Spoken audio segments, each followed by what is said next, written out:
আসসালামু আলাইকুম lovely audience, আশা করি আপনারা ভালো আছেন। বাংলাদেশ, ইন্ডিয়া, পাকিস্তান আইসিসি একটু অন্যরকম চোখে দেখে, সেটা মোটামুটি আমরা এখানে প্রমাণ পাই। ভাই, এর আগে হাজারো কন্টেন্ট করেছিলাম। বিগত 8 মাস আগে বাংলাদেশ টপ 9-এ, টপ 10-এ থাকতে হবে, বাংলাদেশের 2027 বিশ্বকাপ খেলতে অন্ততপক্ষে। এটা আর হতে হবে না, এত রেটিং পয়েন্ট এত এত আর হতে হবে না। তো দেখুন, 2003 সালে এই ফরম্যাটটা বদল হয়েছে এবং 2027-এ এসে সেই ফরম্যাটটা আবার পুনরাবৃত্ত করতে চলছে। 2027 বিশ্বকাপ একটু ফরম্যাট চেঞ্জ হবে এবং সেই ফরম্যাটের তালিকাগুলো আমি আপনাদেরকে বলে বোঝাবো। 2023 সালে 10টি দল নিয়ে তারা 10টি দল নিয়ে বিশ্বকাপ চালু হয়েছিল। এইবার 4টি দল বাড়তি নিয়েছে, মোট 14টি দল খেলবে 2027 বিশ্বকাপ। এবং 2027 বিশ্বকাপ হবে নামিবিয়া, জিম্বাবুয়ে, দেন আফ্রিকা মহাদেশে। মোট 54টি খেলা হবে ফাইনাল সহ। এবং খেলা হবে আগামী নভেম্বর মাসে, 4 অক্টোবর শুরু হবে, দেন নভেম্বর মাসের 23 তারিখে খেলা শেষ হবে ফাইনাল ম্যাচ দিয়ে কেপটাউনে। তো বাংলাদেশ এখানে একটা ফায়দা লুটিয়ে দিয়েছে।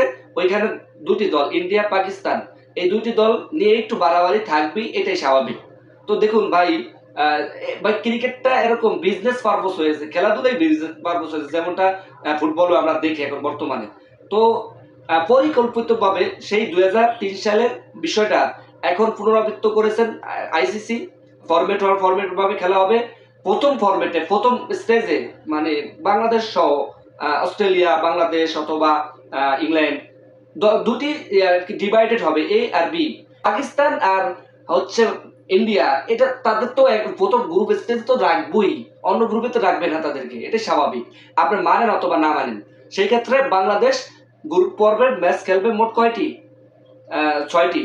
দেন পরবর্তীতে গ্রুপ মানে যদি বাংলাদেশ সেখান থেকে টপ কে, মানে 7, সুপার 7 যদি ওঠে, তাহলে সেই ক্ষেত্রে সুপার 7 কারা থাকবে?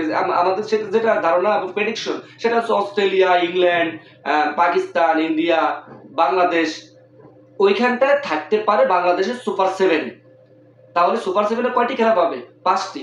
5 আর 6 কত? 11টি। মোট 11টি খেলার সম্ভাবনা প্রবল থাকবে। এবং বাংলাদেশ সেইখানটায় যদি ভালোভাবে কামব্যাক করতে পারে, যদি তাদের জেতার মানসিকতা থাকতে পারে, ভাই 4টি দল সুপার 4-এ থাকবে। সেটাই হচ্ছে সেমিফাইনাল ফরম্যাট। এবং দেখুন, বাংলাদেশ 6 নম্বর বা অথবা 4 নম্বর যদি থাকে, রেটিং পয়েন্টে একটু আগে থাকে বা পয়েন্ট টেবিলে আগে থাকে, সেই ক্ষেত্রে বাংলাদেশ একটু ফাইট করতে হবে, তাহলে সেই সেমিফাইনালে ওঠার সম্ভাবনা থাকবে প্রবল। সুতরাং এতটুকু এক্সপেকটেশন অন্ততপক্ষে বাংলাদেশ ক্রিকেট থেকে আশা করি। ভাই, আজীবন আপনি অংশগ্রহণ করবেন, আপনাদের ভালো ভালো প্লেয়ারদেরকে আমরা অমুক সমুক তমুক, কিন্তু শেষ পর্যন্ত শুধুমাত্র অংশগ্রহণটাই আমরা চাই, বিষয়টা আসলে সেরকম না। আমাদের হিউজ টার্গেট থাকতে হবে, চ্যাম্পিয়ন হতে হবে। আমাদের সেই টার্গেট অনুযায়ী খেলতে হবে। বাংলাদেশ ক্রিকেটের নাজুক অবস্থা থেকে বেরিয়ে আসতে হবে। তো বাংলাদেশ মোটামুটি এখন চান্স ক্রিয়েট হয়েছে এবং আর ওগুলো নিয়ে টেনশন হতে হবে না। যাই হোক, অনেক একটা হিবিজিবির ভিতরে ছিল বাংলাদেশ ক্রিকেট। মোটামুটি এখন সাফার করেছে আইসিসি, এবং আইসিসি আসলেই বাংলাদেশকে একটু নেগলেক্ট করলো না। ওই একটু বাংলাদেশের টাকা পাইবে, তো সেই জন্য একটু ফরম্যাট রদ বদল করতে বাধ্য হয়েছে, যতটুকু ধারণা। যাই হোক, শুভকামনা থাকবে বাংলাদেশ ক্রিকেটের জন্য। আগামী 2027 বিশ্বকাপ অতীব দ্রুত আস্তে আস্তে, বছর ঘুরতে তো বেশি দিন সময় লাগে না। অবশ্যই অবশ্যই বাংলাদেশ ক্রিকেট মাঠ মাতাতে হবে, ভালো ভালো প্লেয়ারদের সাথে খেলতে হবে। আগামী ইন্ডিয়ার এগেনস্টে খেলা হবে বাংলাদেশের মাঠে, সেটা নিয়ে আলোচনা চলতে আছে। আপনাদের তো ধারাবাহিকভাবে নিউজ জানিয়ে দেবো। শুভকামনা থাকবে বাংলাদেশ ক্রিকেটের জন্য।